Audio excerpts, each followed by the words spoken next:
Bonjour, j'ai le plaisir de vous retrouver pour ce second module qui portera sur la stratégie de communication numérique. Le module précédent nous a entretenu sur les généralités de la communication et nous allons aujourd'hui découvrir ce qu'on appelle une stratégie de communication, comment est-ce qu'on la met en œuvre, comment est-ce qu'on la met en application. Avant cela, nous allons voir les objectifs de ce module. À la fin du module, vous pourrez savoir ce que c'est qu'une stratégie de communication et comment la concevoir. Démarrer le processus d'institutionnalisation de votre mairie. Concevoir la stratégie de communication de votre mairie jusqu'à l'étape au moins des messages clés à diffuser. Et nous allons donc voir un peu le plan de ce module. Alors, après les définitions qui sont de rigueur, nous étudierons ce qu'on appelle la ligne éditoriale, en lien avec la charte éditoriale. Nous parlerons du content marketing et du brand content. Nous parlerons donc de la vision de la mission, qui est un élément très important en communication. Nous parlerons des missions. Nous parlerons donc de l'audit de la commune et de la communication, donc à travers des organisateurs de pensée comme l'analyse Pestel et la matrice SWOT. Nous évoquerons le marketing territorial. Nous parlerons des objectifs de communication, des publics cibles, des messages et enfin du plan de communication. Parce qu'on le verra, le plan de communication est différent de la stratégie de communication. Alors, en termes de définition introductive, une stratégie de communication numérique, c'est le document qui regroupe le choix et les positionnements d'une structure en matière de numérique. La stratégie doit répertorier toutes les actions et les procédures de communication numérique en les coordonnant. Elle doit aussi prendre en compte les publics internes et externes de l'institution, de la mairie. Elle doit respecter la ligne et la charte éditoriale. Elle s'applique généralement sur 3 années, maximum 5 années, avec de légers réajustements avant d'être complètement revisitée, donc à la suite de notre audit de communication. La stratégie permet d'organiser et de générer une image, et même de la gérer d'ailleurs, cette image. Elle permet de construire ce qu'on appelle la e-réputation, la réputation en ligne. La stratégie de communication numérique, puisque c'est d'elle dont il s'agit ici. L'objectif premier d'une stratégie de communication numérique, c'est le gain en visibilité qui accroîtra l'efficacité des actions entreprises. Les sites web ne doivent pas prendre la poussière. On ne poste pas sur les réseaux sociaux quand on a du temps, etc. Pour être visible, il faut s'organiser, avoir une technique et une stratégie de contenu. Une fois qu'on a compris ce que c'est qu'une stratégie de communication et ce que ça implique, on va voir la ligne éditoriale. Alors, il faut savoir que la ligne éditoriale garantit la cohérence dans les différents contenus de communication. Elle s'aligne sur la stratégie globale de communication. Donc, elle respecte les objectifs, les publics cibles, les outils, etc. Elle prend effectivement forme dans la charte éditoriale. Donc, pour résumer, la ligne éditoriale transmet une identité institutionnelle constante et cohérente. La ligne éditoriale guide la production de contenu. Elle crédibilise la marque. Elle donne à la marque de la crédibilité. Alors ici, quand je parle de marque, n'entendez pas forcément marque dans le sens marchand ou mercantile du terme. Entendez tout simplement, et on va le voir dans les modules qui vont suivre, que la mairie, dès lors qu'elle commence à s'occuper de son image, à travailler son image, à s'institutionnaliser, devient une marque. La ligne éditoriale harmonise la communication et elle permet de synchroniser le travail d'équipe. Quand on a une ligne éditoriale qui est claire, qui est bien rédigée, tout le monde sait où on va, donc on synchronise le travail d'équipe. On ne perd pas du temps, on ne perd pas de ressources. Une fois que c'est dit, Qu'est-ce que c'est qu'une charte éditoriale? Il faut savoir que la charte permet de formaliser le positionnement, le ton et les formes de rédaction pour votre commune. Elle harmonise la communication de sorte qu'elle puisse être diffusée sur de différents supports et être rédigée en fait par différentes personnes, que les personnes soient en interne ou à l'externe. Il n'y a pas de modèle défini de charte éditoriale. Chacune est contextuelle, donc différente. Par contre, il y a des éléments clés qu'on doit retrouver dans chaque charte éditoriale. Les objectifs, donc spécifiques, mesurables, atteignables, relevant en anglais, donc pertinent en français, et temporels. Donc des objectifs SMART. On va en parler. Les cibles, donc on peut faire du B2B, donc business to business, quand la mairie, par exemple, s'adresse à une autre mairie. Business to consumer, quand la mairie, par exemple, s'adresse aux citoyens. Et business to institutions, quand la mairie s'adresse, par exemple, à la justice, au gouvernement, à la région, à la préfecture, etc. Dans la charte graphique, il faut aussi qu'on retrouve les règles rédactionnelles. La longueur des articles. Si on écrit des articles qu'on publie sur notre site web parce qu'on a un site web. C'est quoi la longueur des articles? Il faut qu'on en décide et qu'on formalise tout ça dans la charte éditoriale. Les hashtags qu'on décide par exemple d'utiliser sur nos réseaux sociaux. Les hashtags, c'est quand on fait ce signe comme ça, quand on fait le signe égal barré comme ça dans notre signe égal renversé. J'aurais dû mettre une image pour vous montrer. Mais en fait, ce sont des signes qui se transforment en lien. Donc, quand on colle le mot, qui vous permettent d'aller d'un contenu à un autre. La manière de signer. Est-ce qu'on utilise la signature collective ou la signature individuelle? Quand le chargé de communication finit de rédiger l'article et qu'il le publie sur le site web, est-ce que c'est son nom qu'il met ou on met juste la mairie? Ou on met le nom du maire? Ou on met votre maire? Ou on met votre mairie? Tout ça, c'est important. Le choix des mots est très, très important.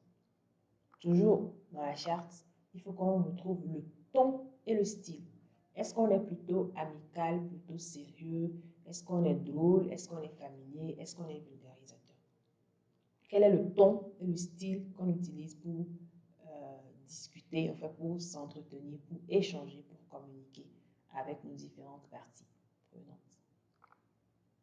Toujours, et pour finir, dans la charte éditoriale, il faut qu'on retrouve le positionnement thématique. Et il faut que ce positionnement thématique soit clair.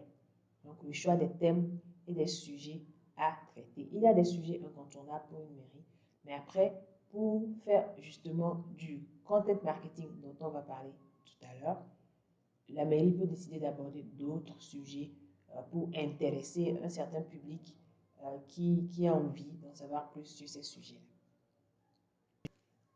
Donc, justement, ça permet de faire la transition et d'aller vers le content marketing, donc vendre du contenu. Alors, il faut savoir que le content marketing est user-centric, donc centré sur l'usager. Le content marketing, c'est le fait de publier du contenu qui répond aux préoccupations de l'usager. On ne met pas la marque, la mairie en avant, on met l'usager en avant, on se centre sur lui. C'est du contenu utile et ou ludique, adéquat et de valeur. Il faut que le contenu soit important, soit utile ou qu'il soit ludique. Utile dans le sens où il apporte une information utile. Ludique dans le sens où bon, on s'intéresse au bien-être du citoyen et on veut l'amuser, on veut le détendre, c'est le week-end.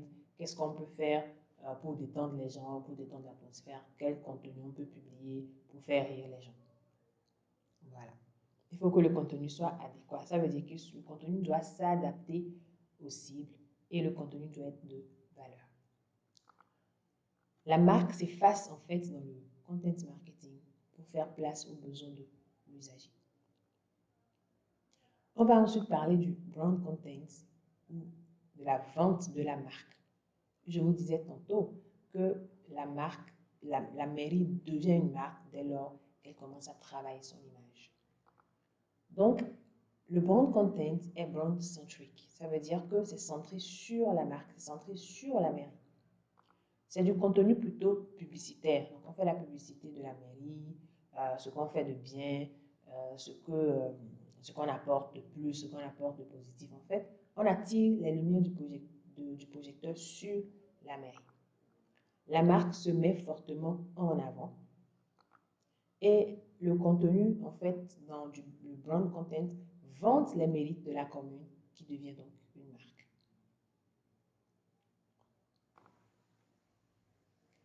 Une fois que ça c'est dit, il faut savoir que toute commune cherche à se développer, sur tous les plans. Toute commune cherche à rayonner. Pour concevoir sa stratégie de communication numérique, la commune doit avant tout être claire avec sa stratégie globale. Nous allons donc voir à présent, étape par étape, comment est-ce qu'on conçoit une stratégie de communication numérique. Alors certes, ce qu'on a vu tout à l'heure par rapport au brand content, au content marketing, à la charte éditoriale et à la ligne éditoriale, rentre aussi dans la stratégie. Mais ça vient plutôt, on va dire, en amont. C'est important pour pouvoir dérouler maintenant la stratégie. Alors, la vision et les missions.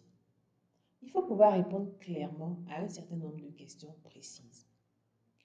Les réponses, en fait, vont permettre de définir les objectifs institutionnels et les objectifs de communication. La première question, pourquoi nous existons? Ça peut paraître simple, mais c'est une question très, très importante. En tant que mairie, aujourd'hui, en tant que territoire décentralisé, pourquoi est-ce que nous existons? Parce qu'aujourd'hui, évidemment, les choses ont changé.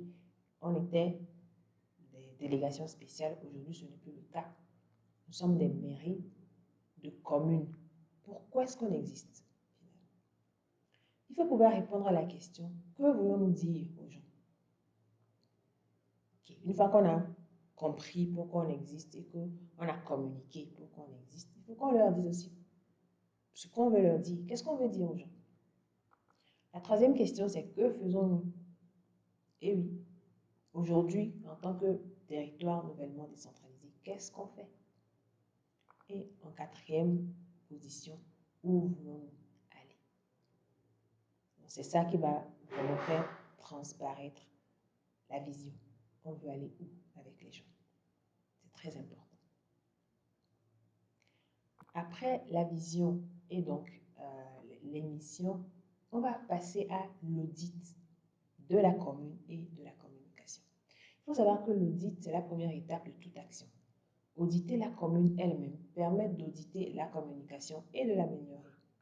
Auditer la commune permet surtout de commencer à travailler, en tout cas à faire un travail préparatoire pour faire du marketing territorial. Un sujet qui, j'en suis certaine, vous intéresse énormément. Pour faire un état des lieux, il existe plusieurs organisateurs de la pensée.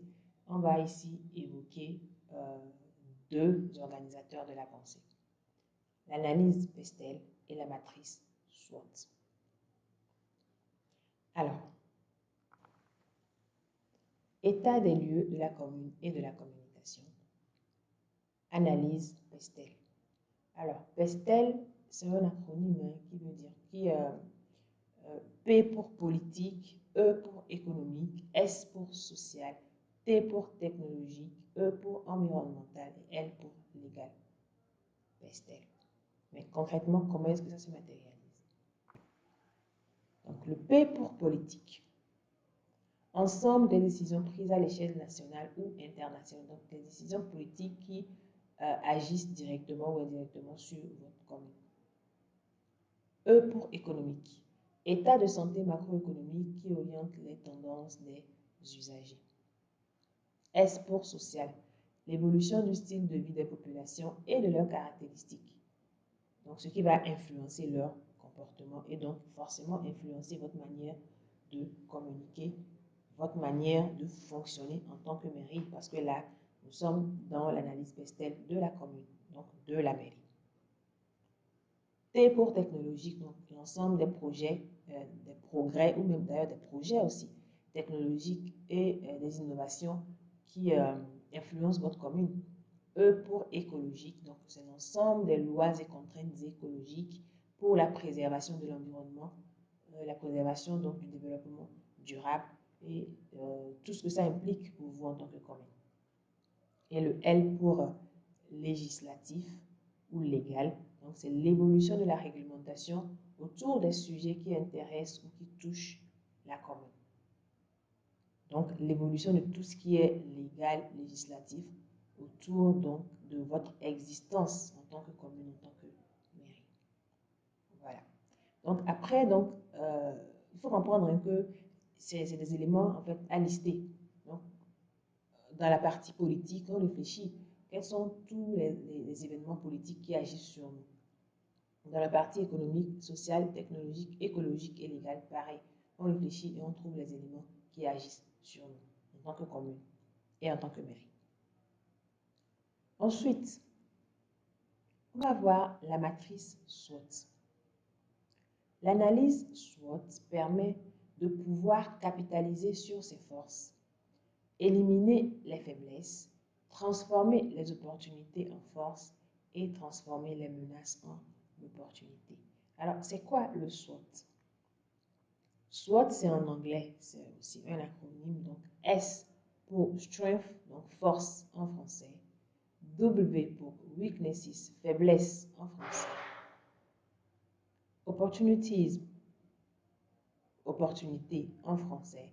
Et T pour Threats, menace en français.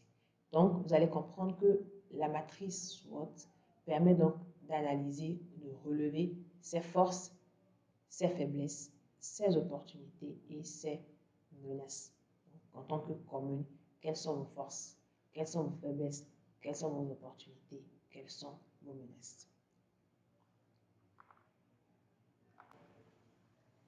On va faire des exemples de SWOT de la commune. Alors, quand on prend les forces, quelles peuvent être les forces donc, de votre commune? Donc, c'est tout ce que vous pensez que vous faites de bien dans la commune, dans la mairie. Les valeurs ajoutées qui vous identifient des autres. Les ressources internes que vous avez, les équipes, les savoir-faire, les compétences. Tout ce que vous pouvez mettre dans les faiblesses, c'est ce qui vous manque. À votre avis, quand vous avez fini de réfléchir, qu'est-ce qui vous manque dans la mairie, dans la commune?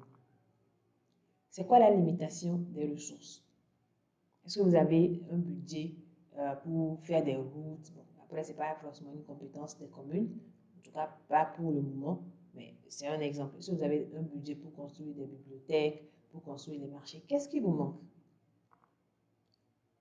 La limitation des ressources, des services offerts aux usagers. La limitation des services offerts aux usagers. S'il y a des services que vous ne pouvez pas rendre aux usagers, pourquoi? Il faut les citer et dire pourquoi. Alors, il faut comprendre que les forces et les faiblesses sont d'ordre interne. Ça veut dire que ça dépend en fait de vous, ça dépend de la mairie, ça dépend de la commune, ça dépend de vous.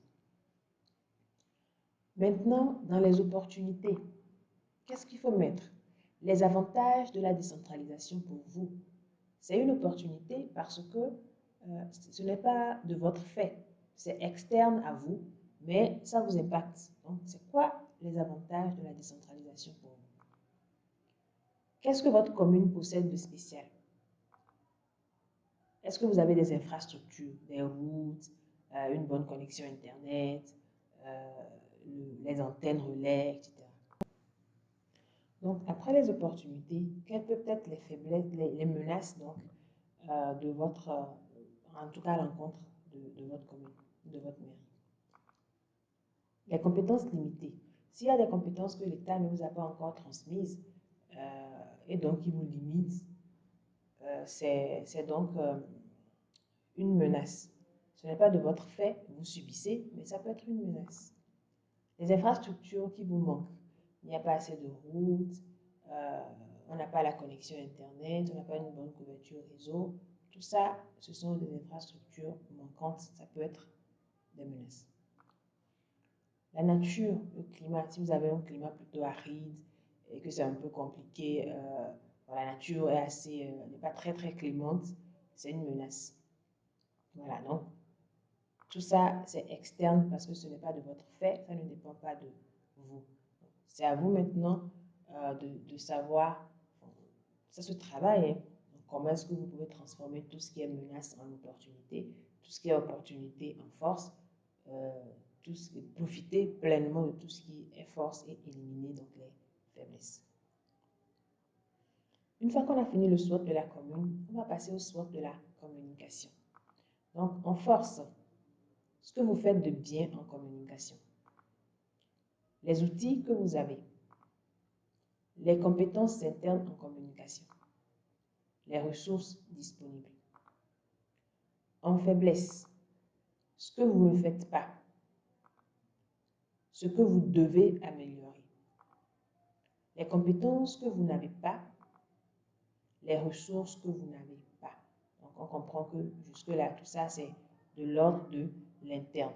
C'est vous, ça dépend de vous, en fait. Par exemple, ce que vous ne faites pas, c'est à vous de savoir, de chercher donc, et d'améliorer. Ce que vous faites de bien, c'est vous qui savez, donc c'est à vous de continuer ou même de faire encore plus, de faire encore plus bien. Donc, tout ça, c'est en interne. Maintenant, à l'externe, en termes d'opportunités, la présence d'infrastructures qui facilitent la communication est une opportunité pour vous. Si vous avez une bonne couverture réseau, c'est une opportunité. La notoriété et la réputation de la commune.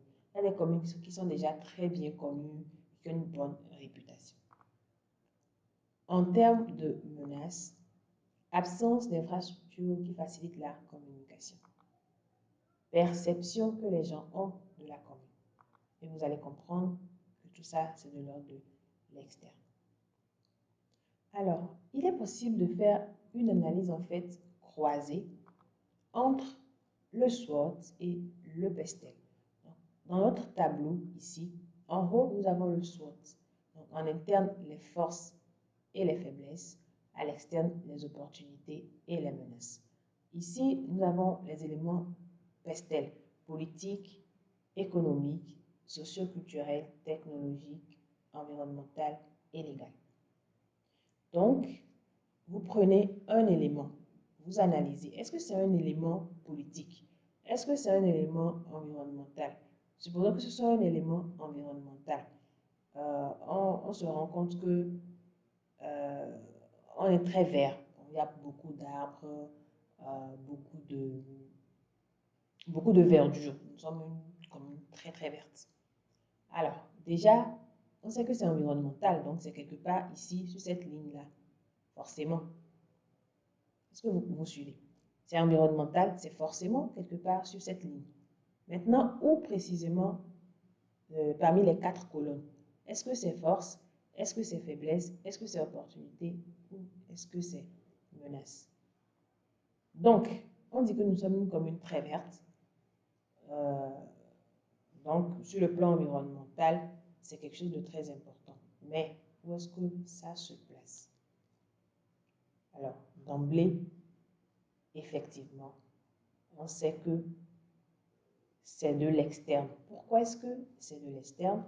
Tout simplement parce que ce n'est pas nous qui avons décidé d'être une commune verte. On peut décider par le fait qu'on évite le déboisement. Mais le fait d'être une commune verte, un territoire naturel où il y a beaucoup d'arbres, c'est la nature qui en décide. Voilà.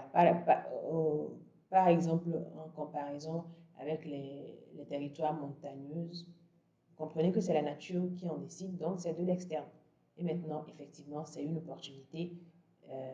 On est bien positionné sur le plan de l'environnement. Et donc, vous allez comprendre que le fait d'être un territoire très vert va se retrouver ici. Donc ici, parce que c'est environnemental, et là, parce que c'est une opportunité. Voilà.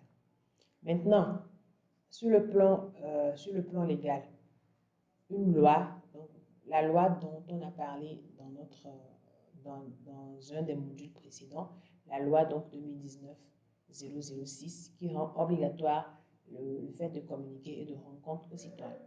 Donc, cette loi qui a été votée en 2019, donc on est de l'ordre du légal, donc forcément, c'est sur cette ligne. Maintenant, où est-ce que ça se place des 4 colonnes? C'est une loi qui a été votée au niveau national, donc forcément, ce n'est pas de notre fait, donc forcément, ça se place quelque part ici, à l'externe, parce que ce n'est pas de notre fait. Maintenant, est-ce que c'est une opportunité ou c'est une menace? Alors, c'est une opportunité parce que ça vous permet d'être en bonne relation avec le citoyen, de faire une communication qui vous permette d'être proche du citoyen. Mais pour les gens qui n'aiment pas communiquer, ça peut être une menace. Ils se disent, ben là, je suis obligé de communiquer, ça peut être un problème pour moi. Moi, je vous conseille de ne pas voir le fait d'être obligé de communiquer comme un problème, mais plutôt comme une opportunité de créer des liens forts avec les citoyens. Alors, une fois qu'on a compris le concept de l'analyse croisée, on va parler du positionnement de marketing territorial. Le marketing territorial, c'est l'ensemble des actions qui permettent de valoriser et de rendre, on va dire, attractif votre territoire. Et pourquoi est-ce qu'on doit faire tout ça? Pour le vendre. Quand on rend attractif son territoire, c'est pour pouvoir le vendre après. Alors, la commune qui fait du marketing territorial doit en amont développer une stratégie de marketing territorial. C'est cette stratégie de marketing territorial qui est accompagnée par la communication sur le marketing territorial. Donc, c'est la communication accompagne le marketing territorial. Mais le marketing territorial en soi n'est pas une technique de communication. Il faut que ce soit une stratégie. Alors, cette communication-là qui accompagne donc ce marketing territorial se base sur un positionnement clair qui est révélé en partie par l'audit. La communication globale de l'institution étant fortement liée au marketing territorial, il est important d'en définir le positionnement avant toute stratégie. Qu'est-ce que ça veut dire? Avant de définir quelque stratégie de communication que ce soit. Si nous sommes une commune qui pensons à aller vers le marketing territorial, il faut d'abord qu'on soit au clair avec notre positionnement de marketing territorial. Et comment est-ce qu'on se positionne en termes de marketing territorial? C'est ce que nous allons voir. Donc, pour se positionner en termes de marketing territorial, il y a 2 éléments. Le premier élément, c'est la promesse. Le premier élément, c'est la promesse. Alors, positionnement de la mairie dans les esprits. La promesse, c'est quoi? C'est ce que la mairie offre et que l'usager est certain de trouver. Ce que la mairie offre et que l'usager est certain de trouver. La promesse, c'est ce que la mairie offre et que l'usager est pratiquement certain de trouver quand il arrive à la mairie, ou du moins chez, enfin je dis chez, entre guillemets, mais trouver donc chez la mairie. Quand on communique avec les gens, on fait des promesses, en tout cas quand on se positionne sur le marketing territorial, on fait une promesse tacite. On n'est pas obligé de le dire noir sur blanc, mais on fait une promesse tacite aux gens qui nous écoutent, aux gens qui nous suivent. On leur promet quelque chose. Et cette chose, ils sont sûrs de la trouver à chaque fois qu'ils en ont besoin chez nous. C'est la promesse. Confucius, donc, dira, examine si ce que tu promets est juste et possible, car la promesse est une dette. Examine si ce que tu promets est juste et possible, car la promesse est une dette. Très important. Ensuite, le second élément donc, du positionnement de marketing territorial après la promesse, c'est le storytelling. Ajouter du storytelling à votre communication vous permet de vous démarquer des autres.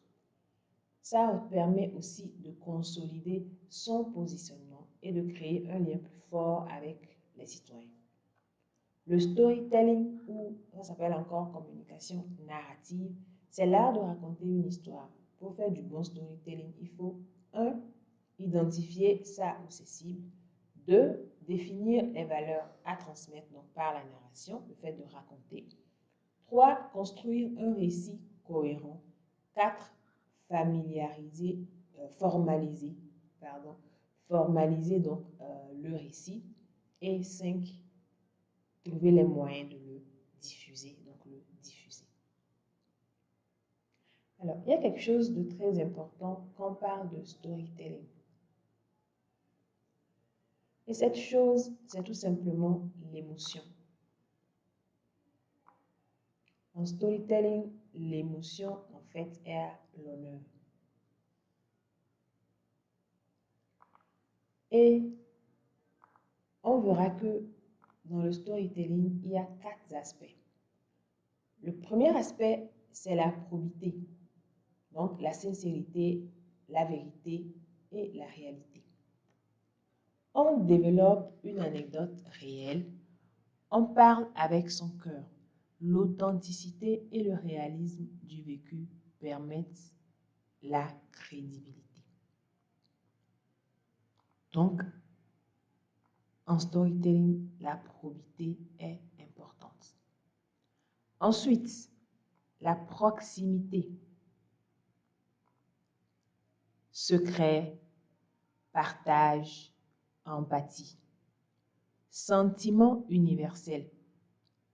Familiarité, confiance, autant de notions qui humanisent et facilitent l'adhésion. Il faut être empathique, il faut avoir l'esprit de partage d'une histoire commune, d'un secret commun, d'un secret territorial. C'est comme ça qu'on réussit à construire du storytelling. Et on a dit qu'il y avait 4 aspects. Quels sont les 2 autres? La projection. La projection. Miroir, exemple, transfert. Miroir, exemple, transfert.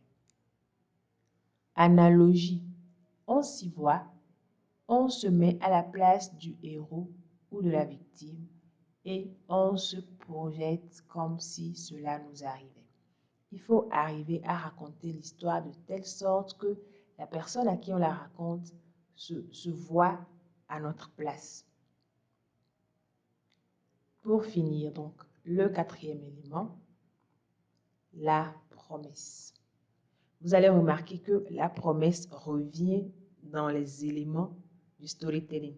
La promesse, non seulement c'est l'un des éléments du positionnement de marketing territorial, mais c'est aussi un autre élément très important du second élément du marketing territorial qui est le storytelling. Donc, dans la promesse, qu'est-ce qu'on doit retrouver? Le rêve, la solution, le succès. Donc, l'espoir que c'est possible. Un récit montre comment, face à un problème, on trouve une réponse pour y remédier. L'espoir que c'est possible.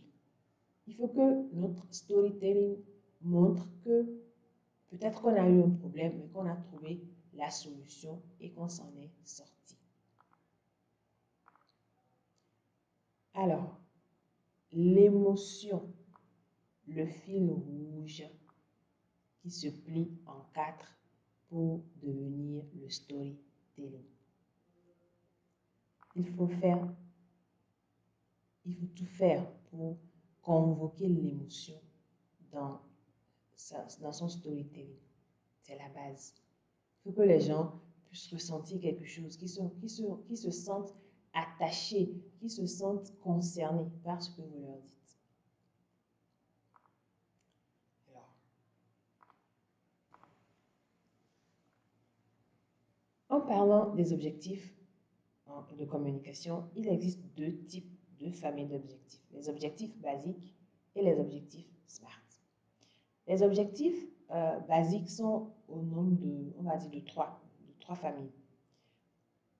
La famille des objectifs cognitifs, la famille des objectifs affectifs et la famille des objectifs conatifs.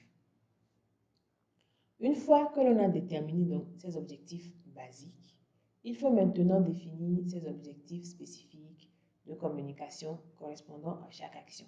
En fait, c'est la détermination de vos objectifs basiques qui vous permettent d'aller déterminer vos objectifs SMART. On va voir, quand on verra ce que c'est que le SMART, on comprendra mieux. Donc, objectif basique de communication. 3 niveaux, hein? Niveau cognitif, niveau affectif, niveau conatif. Et il faut savoir que plusieurs auteurs ont théorisé donc cette base-là, ou alors ces 3 bases, et on peut compter ici Lavage et Steiner. Donc eux, ce qu'ils ont fait, c'est qu'ils ont éclaté ces 3 bases en plusieurs notions. Donc pour eux, au niveau cognitif, ils mettent la notoriété et la connaissance.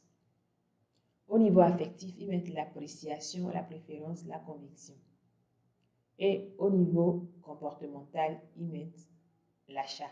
N'entendez pas ici achat comme le fait d'acheter quelque chose, comme l'acte mercantile du terme, mais entendez l'achat comme le fait peut-être d'accepter une idée de la mairie, de supporter, d'être motivé, d'être fédéré par rapport aux actions de la mairie. Donc ça, c'est le modèle de Lavage et Steiner. Le modèle AIDA. Pour eux, au niveau cognitif, ils mettent l'attention. Au niveau affectif, ils mettent l'intérêt et le désir. Et au niveau conatif, ils mettent l'action. Le modèle de Dagmar. Donc, au niveau cognitif, ils mettent l'attention et la compréhension. Au niveau affectif, ils mettent la conviction. Donc, quand on réussit à être convaincu de quelque chose. Et au niveau conatif, ils mettent donc l'action. Et un dernier modèle qu'on va voir, le modèle de l'adoption. Au niveau cognitif se place la prise de conscience. Au niveau affectif se place l'intérêt. Et au niveau conatif se place l'évaluation, l'essai et donc l'adoption. Des exemples donc d'objectifs basiques de communication. En communication externe, public cible visé, habitants de la commune. Objectif, développer la notoriété de la commune, améliorer l'image de la commune, renforcer les liens avec les usagers. Ce sont des objectifs basiques en communication. Et quand on parle de, par exemple, développer la notoriété, dans quelle famille d'objectifs basiques cela se place? Dans la famille d'objectifs basiques cognitifs. Donc, la notoriété, le faire connaître. Développer la notoriété, c'est de la cognition. Améliorer l'image. Améliorer l'image, pourquoi? Pour que les personnes envers qui on communique aient une meilleure image. Donc, on veut changer leur manière de nous voir, leur manière de nous percevoir. On veut les amener donc à nous aimer. Donc, on est dans la famille des objectifs affectifs. En 3, renforcer les liens avec les usagers. Renforcer les liens avec les usagers. On est toujours dans la famille des objectifs affectifs. Un autre groupe d'exemples. Le public cible visé, c'est la presse. Les objectifs, obtenir une couverture médiatique positive. Donc, se faire aimer de la mairie, de la presse, pour que la presse parle bien de nous. faire des journalistes des relais fiables d'information. Donc, faire agir les journalistes. Donc, on est dans les objectifs conatifs. On veut le faire agir pour qu'ils deviennent des relais pour nous. Transformer les journalistes en influenceurs. Pour qu'ils soient influenceurs, là aussi, on veut les amener à agir pour nous. Donc, famille des objectifs, toujours conatifs. En communication interne, un exemple ici aussi, évidemment le public de la communication interne, ce sont les collaborateurs et les agents communaux. Donc les objectifs, fédérer les agents autour d'objectifs communs. Donc arriver à fédérer les agents, c'est les faire agir. Les motiver au travail, les faire agir toujours. Faire des agents des ambassadeurs de la mairie. Là aussi, on est toujours dans le faire agir.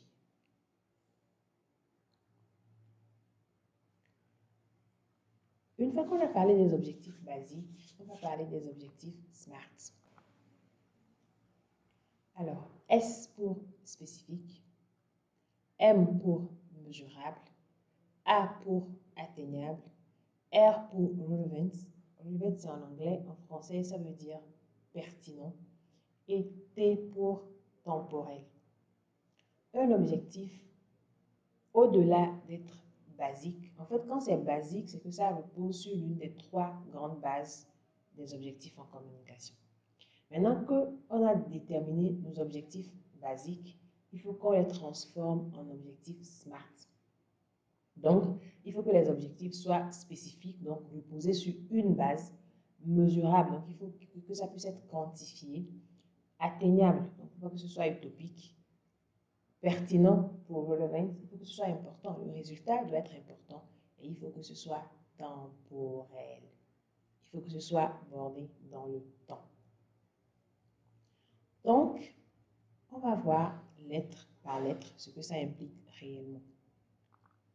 Le S pour spécifique. Un objectif doit être clairement défini et doit reposer sur une seule base. Autrement dit, un objectif doit concerner une seule base. Il doit être clairement défini et reposer sur une seule base. Et ici, quand on parle de base, rappelez-vous, les bases, donc l'objectif basique. Quand on parle de base, on parle de soit des objectifs cognitifs, soit des objectifs affectifs, soit des objectifs conatifs. Donc, il faut que l'objectif, en tout cas chaque objectif, doit reposer sur une seule base. Sinon, les actions qu'on entreprend seront soit insuffisantes, soit excessives. Le M pour mesurable. L'objectif doit être quantifiable afin de savoir si vous l'avez atteint ou si vous l'avez même dépassé ou si vous ne l'avez pas atteint du tout. Il faut qu'on puisse savoir si on a atteint l'objectif et pour ça, il faut que ce soit quantifiable. L'objectif doit être atteignable. Il faut définir des objectifs qu'on est sûr de pouvoir atteindre compte tenu donc des ressources qu'on a. L'objectif doit être relevant ou pertinent. Le résultat de l'objectif doit être important. Il doit apporter une réelle valeur ajoutée à votre mairie.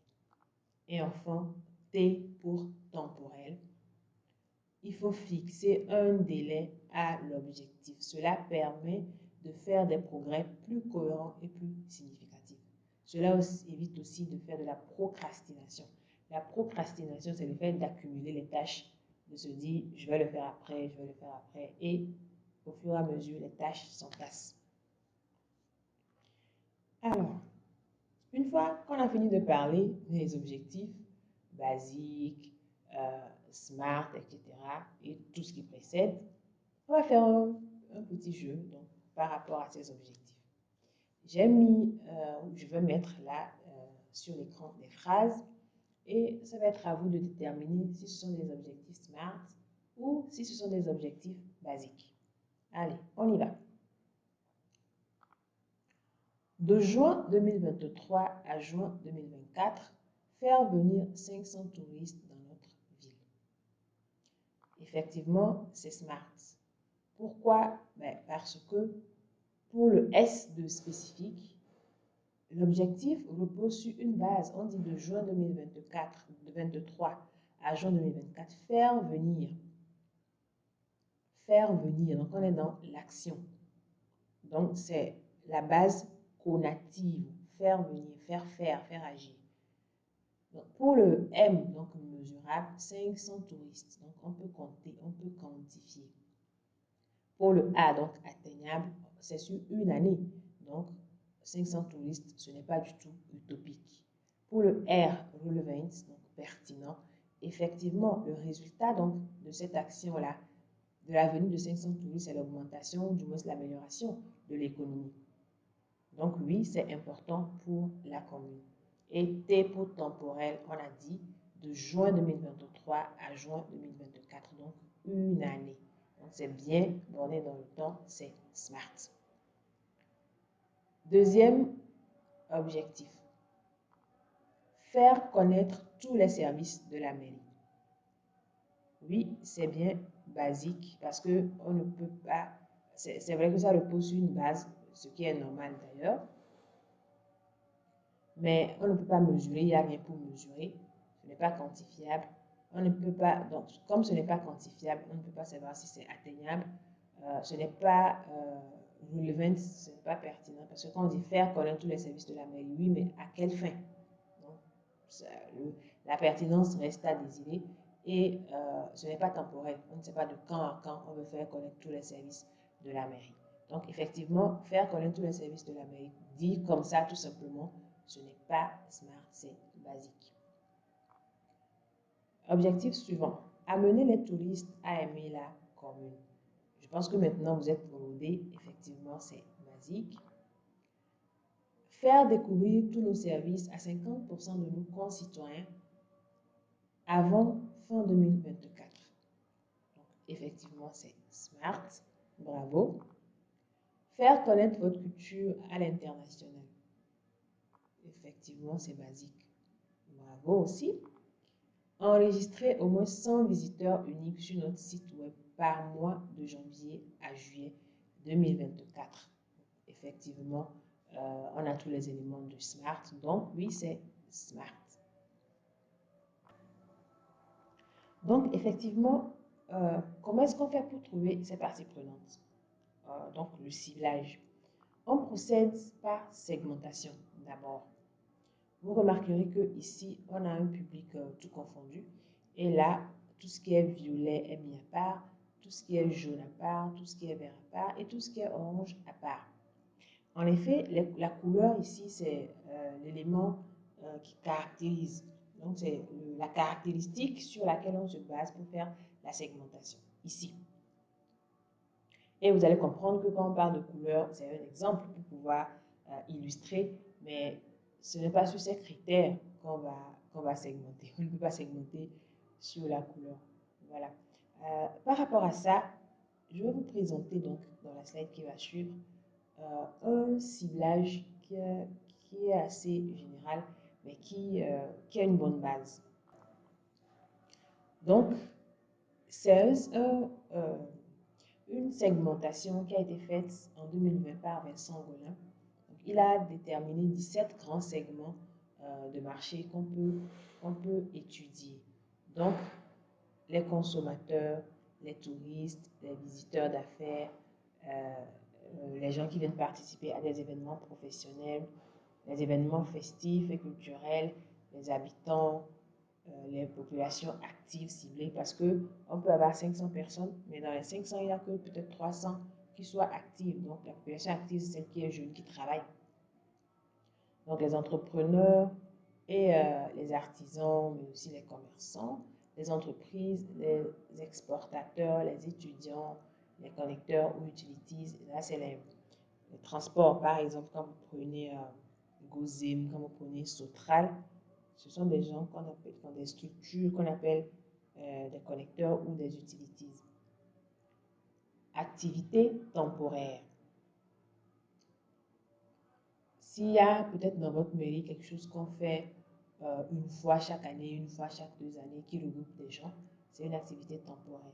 Établissement public, les grands équipements comme les terrains, les stades, par l'accompagnement de foot, les investisseurs, les associations, les administrations, etc. Donc, lui, en fait, il a défini 17 grands segments. Mais ce n'est pas universel, ça, c'est son découpage à lui.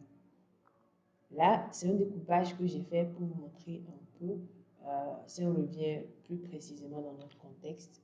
Donc, on peut avoir comme partie prenante les institutions, la presse, les collaborateurs donc en interne, les entreprises, les touristes, les investisseurs, les fournisseurs, la société civile, les citoyens, les usagers, les ONG, les partenaires divers, les prescripteurs.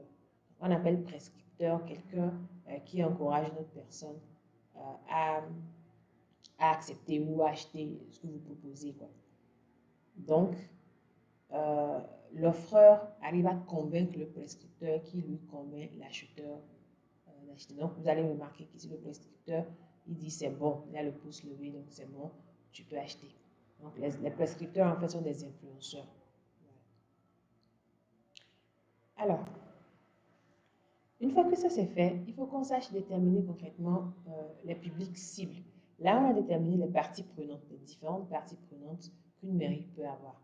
Mais le public cible, précisément les publics cibles, c'est quoi? C'est qui? Concevoir donc ces bailleurs personas. Les bailleurs personas sont des portraits robots de votre cible, de vos publics cibles. Ce sont les profils types de vos usagers. Nous empruntons un peu le terme au marketing pur et nous l'appliquons ici aux citoyens et différentes parties prenantes d'une commune. Le buyer persona, c'est l'usager pour lequel vos actions de communication répondent à des besoins spécifiques parce que vous avez procédé à une segmentation efficace. Si on ne s'adresse pas à la bonne personne, malheureusement, on perd du temps et des ressources. Alors, le buyer persona, portrait robot donc de vos publics cibles, pour quels objectifs? Mieux ajuster vos messages pour vous adapter aux destinataires. Pourquoi est-ce qu'il faut définir ces buyer personas? C'est pour pouvoir mieux ajuster ces messages et s'adapter aux destinataires. Identifier les canaux de communication les plus efficaces donc, par rapport aux personnes qu'on a en face de nous. Pour trouver donc ces buyer personas, il est important de se mettre à la place des cibles et de se poser des questions sur leur comportement et habitudes. Concrètement, dans une commune, il faut se demander, pour chaque objectif derrière une action de communication. 1. À quel besoin répond mon action? L'action de communication que je veux poser. À quel besoin est-ce que cette action répond? 2. Dans quelle tranche d'âge se situe là où les cibles de cette action? 3. Est-ce que mon offre s'adresse aux professionnels, aux particuliers ou bien aux deux? 4. Dans quelle catégorie socio-professionnelle sont situées mes cibles? Qu'est-ce que ces personnes font dans la vie? 5. Ont-ils des habitudes de vie particulières? 6. Quel est leur quotidien? Et 7. Quel est le problème auquel mon message apporte une solution? Une fois que ça c'est fait et qu'on a appris comment on définit ses ou son buyer persona, il faut passer à la définition des messages clés. Là, nous sommes en train d'énumérer étape par étape comment on fait pour construire sa stratégie de communication. Donc, il faut définir ces messages clés. Le message, c'est l'élément constitutif fondamental de toute communication. Sans message, en fait, il n'y a pas de communication. Parce que finalement, qu'est-ce que je transmets à l'autre? Qu'est-ce que j'échange avec l'autre s'il n'y a pas de message, s'il n'y a pas d'information au milieu? On utilise de plus en plus ce qu'on appelle le cercle d'or pour concevoir et structurer des messages. Le cercle d'or, c'est d'abord dire pourquoi, donc pourquoi nous existons. Ensuite, on dit comment, donc comment on fait ce qu'on fait. Et en dernière position, on vient maintenant énumérer ce qu'on propose. Donc, le cercle d'or, c'est pourquoi, comment et puis quoi. Avant cela, il faut savoir qu'un message a plusieurs caractéristiques que nous allons donc découvrir tout à l'heure. Dans votre message, il faut qu'il y ait ces 3 éléments. Donc, il faut que votre message réponde aux besoins et aux interrogations des usagers. Il faut que votre message évoque ce qu'ils pensent savoir. Il faut que votre message dise aussi ce que vous voulez qu'ils pensent maintenant ou ce que vous voulez qu'ils sachent. En gros, dans votre message, il faut que vous fassiez apparaître les questionnements et les préoccupations de la personne à qui vous vous adressez.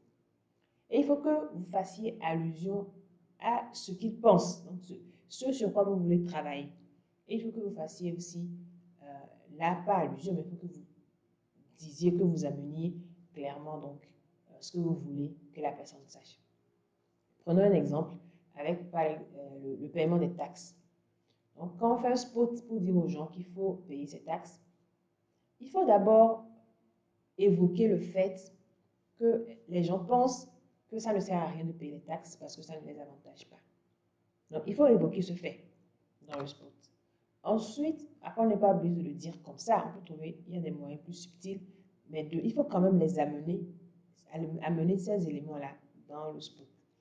Ensuite, il faut dire ce que maintenant vous voulez que les gens pensent. S'ils pensent que ça ne sert à rien de payer les taxes, peut-être quelque chose comme, là je le dis parce que je réfléchis à chaud, vous pensez que les taxes n'agissent pas sur votre quotidien, ne changent rien à votre quotidien, mais en fait, les taxes permettent les taxes permettent ceci, les taxes permettent cela, les taxes favorisent cela. Donc, vous allez comprendre que en disant, en évoquant ce que la personne pense et en disant ce que vous voulez maintenant que la personne pense, vous répondez à ses préoccupations et à ses interrogations. Donc, les 3 éléments se retrouvent effectivement dans le message que vous envoyez, que vous diffusez. Alors, il faut qu'un message soit concis. Il ne doit pas être éparpillé, il doit être précis, concis. Un message doit être positif. Donc, évitez les mots ou la négation, éviter tout ce qui est négatif. En fait, ça permet, c'est psychologique, ça permet d'installer la personne dans de bonnes vibes, comme on dit, et qu'elle soit réceptive à ce que vous dites. Donc, le message doit être positif. Le message doit être actif. Il faut qu'après avoir écouté votre message, la personne cherche à en savoir plus. La personne cherche à poser des questions, cherche à mieux comprendre.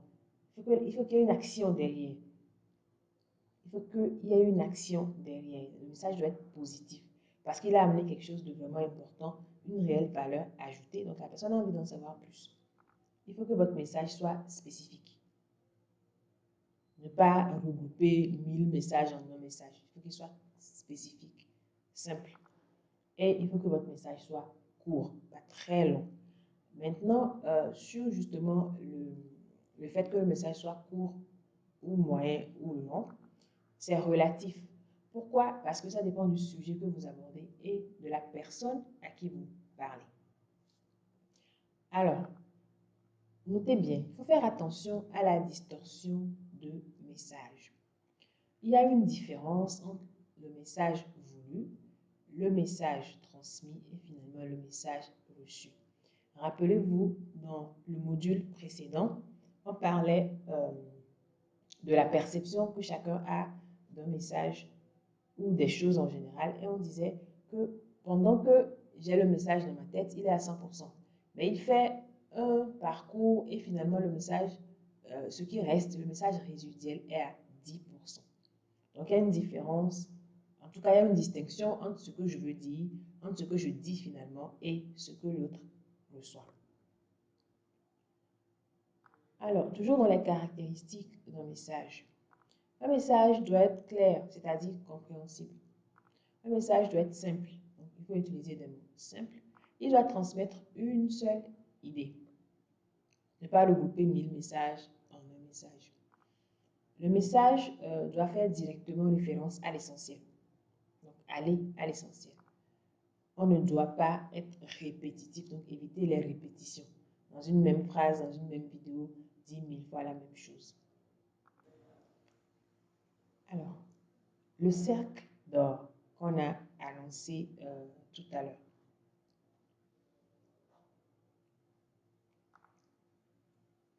On a dit que le cercle d'or, c'est d'abord dire pourquoi.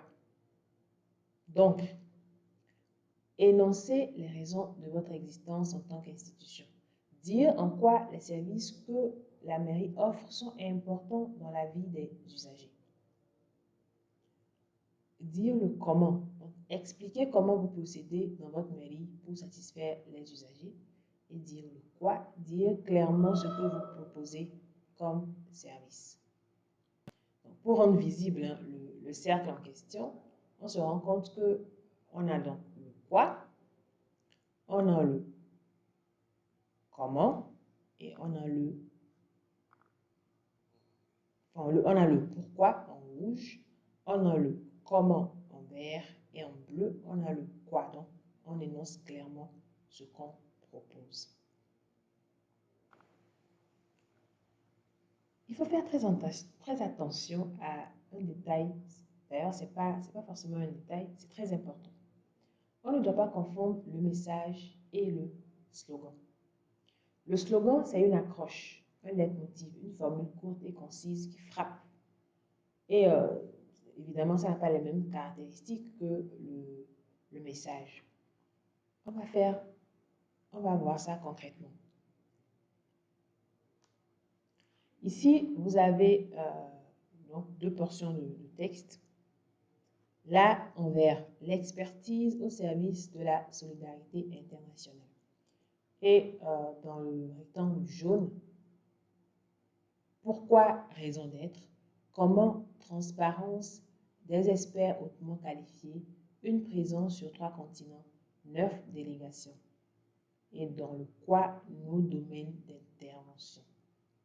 Alors, c'est le site web d'une association, donc, plus un cabinet d'intervention. Et quand vous arrivez sur leur site, en fait, là, ce sont les rubriques en noir. En rouge, c'est moi qui les ai rajoutées pour délimiter donc, les éléments du cercle d'or. Mais tout ce qui est en noir, c'est exactement comme ça sur leur site web. Ce sont les rubriques, les différentes rubriques de leur site web. Et à votre avis, des deux textes, où est le message? Avant ça, je vais vous donner quelques indications. Ici, on a des informations, des raisons, de la crédibilité, des faits. Effectivement, ça donne des informations. Donc, on a 9 délégations, on a une présence sur 3 continents, on a des experts hautement qualifiés, on est transparent, etc. Ça donne des informations. Ça donne aussi des raisons. D'ailleurs, ici, le titre même de la rubrique, c'est « Raison d'être ». Ça énumère des faits et ça permet d'être crédible. Ici, publicité, marketing. Effectivement, ça fait la pub. C'est psychologique, ça agit sur la psychologie. Donc, quand on vous dit l'expertise au service de la solidarité internationale. Donc, ça vous dit que non seulement nous sommes experts, mais quelque part, on est un peu humble parce qu'on dit au service et de la solidarité internationale. La solidarité, c'est un mot fort en termes de psychologie. Donc, ça appelle aussi l'émotion, solidarité internationale. Ça donne une image. Ça permet de voyager un peu dans sa tête et de voir mais comment est-ce qu'on peut cartographier quand ils disent solidarité internationale et puis ils disent expertise. À quoi est-ce que ça fait penser? Et mémoire, un devoir donc, de mémoire. On sait que quand on parle de solidarité, on parle de service. La solidarité, c'est vieux comme le monde, donc quelque part, ça fait appel à la mémoire. Donc, effectivement, là, c'est le message. C'est le message, c'est les différents messages qu'ils transmettent à travers leur site. Et là, c'est leur slogan. L'expertise au service de la solidarité internationale. On a fini donc avec les messages clés. On va voir ce qu'on appelle un plan de communication et tout ce que ça implique. Le plan de communication, c'est le document qui matérialise la stratégie de communication. Il détaille les actions de communication interne et externe qui sont déjà prévues dans la stratégie. Pour chaque action ou campagne, le plan notifie clairement les objectifs, le budget, le public cible, les canaux et le message, le ou les messages à diffuser.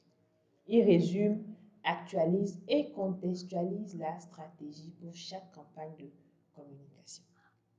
Ainsi, dans la stratégie, on a déjà défini les objectifs centraux, les outils qu'on va utiliser dans notre structure, nos cibles, nos messages clés, nos ressources, les leviers qu'on va utiliser, etc. Et on met en place une campagne qui a donc besoin d'un plan de communication pour opérationnaliser la stratégie. Donc, concrètement, le plan de communication, c'est un planning bien organisé qui matérialise la stratégie de communication, qui détaille les actions prévues dans la stratégie et résume en plus d'actualiser et de contextualiser la stratégie. Le plan de communication interne et le plan de communication externe sont aussi importants l'un que l'autre. Cela voudrait dire qu'il faut faire un plan de communication interne et un plan de communication externe par action de communication, par campagne de communication. Donc cela veut aussi dire tout simplement que quand on parle de stratégie de communication, vous l'aurez compris, je pense, il faut faire une stratégie de communication interne et une stratégie de communication externe. Donc ici, dans la stratégie de communication interne, il faut juste reprendre toutes les étapes avec un seul public en tête. Donc le public, c'est l'interne, les agents communaux, tous les agents communaux. Donc, c'est quoi la vision en termes de fonctionnement interne, quels sont les messages qu'on veut diffuser en interne, etc. Donc, on reprend juste la stratégie et on l'applique, mais en interne. Alors, plan de communication, oui, mais comment? Le plan de communication dépend de la charte éditoriale qui est donc liée aux activités et aux objectifs de la structure. Le nombre d'articles par an, l'alimentation du blog si on a un blog, l'alimentation du site web si on a un site web, la conception d'images, que ce soit des images fixes ou des vidéos, la fréquence de tout cela va dépendre de plusieurs paramètres qui vont aller s'aligner sur la stratégie de communication numérique. Donc, en interne ou à l'externe, pour faire son plan de com, il faut fixer les objectifs des activités de communication numérique. Déterminer les outils et procédés numériques. Déterminer les ressources nécessaires. Mettre en place les outils. Faire un planning clair et s'y tenir. Évaluer le plan avec les KPIs. Donc, KPIs, donc, on va parler dans le module suivant. Alors, je suis sûre que vous avez bien compris. Comme on arrive à la fin aussi de ce chapitre, de ce module, on va faire un autre petit jeu. Les règles n'ont pas changé. La question s'affiche, vous avez 30 secondes pour réfléchir et ensuite la réponse s'affiche. Alors, on y va.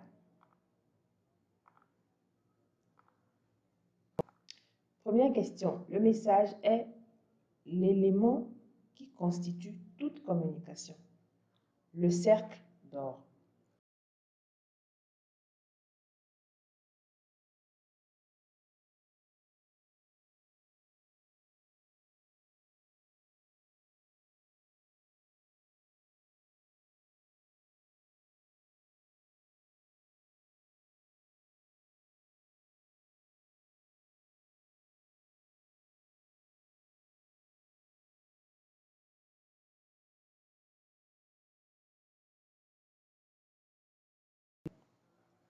Oui, c'est bien la première proposition. Le message, c'est l'élément qui constitue toute communication.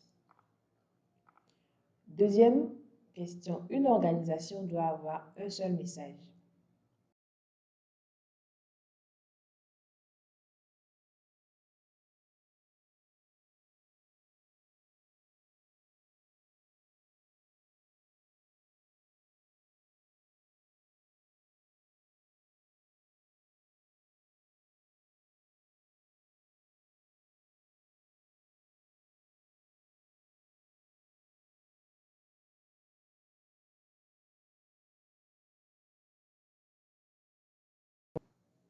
Évidemment, c'est faux. Une organisation ne peut pas avoir un seul message parce que tout simplement, elle a beaucoup de choses à dire. Elle a plusieurs personnes à entretenir. Alors, question suivante. Le cercle d'or, c'est première proposition, quoi, comment, pourquoi. Deuxième proposition, pourquoi, comment, quand.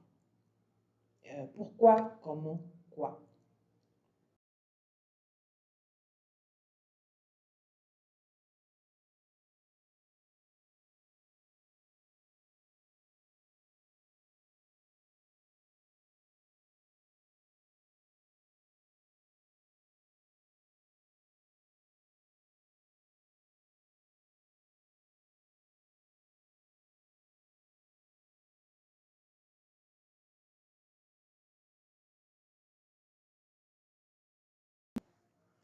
Oui, c'est la deuxième proposition. Dans le cercle d'or, on dit d'abord pourquoi on existe, pourquoi on fait ce qu'on fait, comment et finalement ce qu'on fait. Donc, pourquoi.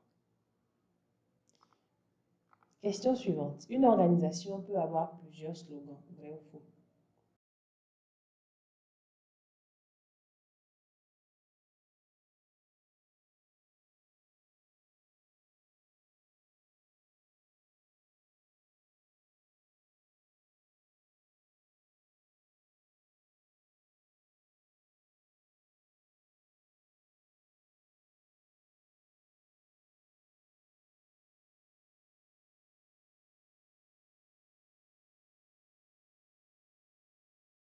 Évidemment, c'est faux. Une organisation doit avoir un seul slogan. Donc, la mairie doit avoir un seul slogan, pas 1000.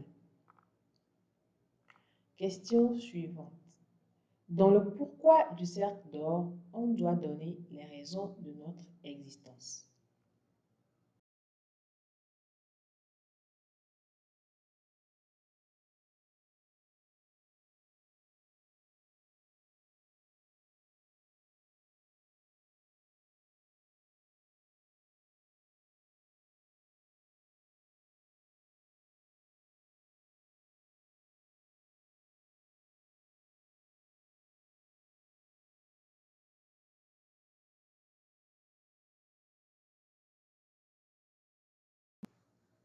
Et oui, c'est vrai. Dans le pourquoi nous existons, il faut qu'on dise pourquoi on existe, tout simplement. Question suivante. Dans le comment, on doit dire ce qu'on propose concrètement.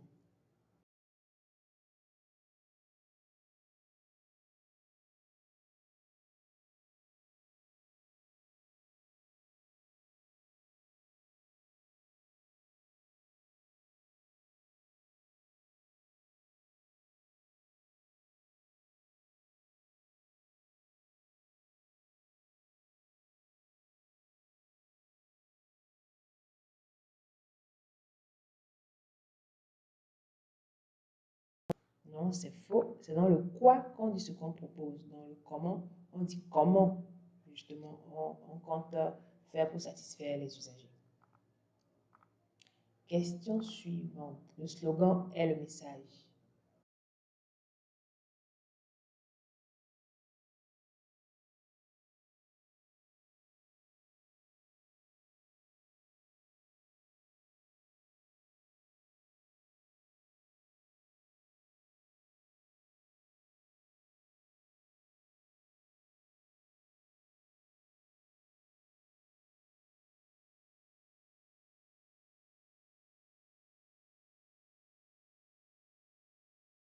Évidemment, c'est faux. Le slogan n'est pas le message. Le slogan est complètement différent du message. Alors là, ce n'est pas une question, c'est plus une réflexion. Je vous invite à aller commencer à réfléchir sur un slogan pour votre mairie si vous n'en avez pas encore. Alors, comme je disais, nous sommes à la fin de ce module numéro 2. Et finalement, qu'est-ce qu'il faut retenir? Une stratégie de communication numérique communale, c'est une ligne et une charte éditoriale. C'est du content marketing et ou du brand content. C'est une vision et des missions. C'est un état des lieux, donc faire un SWOT et un PESTEL. c'est un positionnement clair pour le marketing territorial. Ce sont des objectifs de communication donc basiques et smart. Dans la stratégie, il faut qu'on définisse clairement, le plus précisément possible, ses publics cibles. Il faut qu'on définisse ses messages clés et donc un slogan.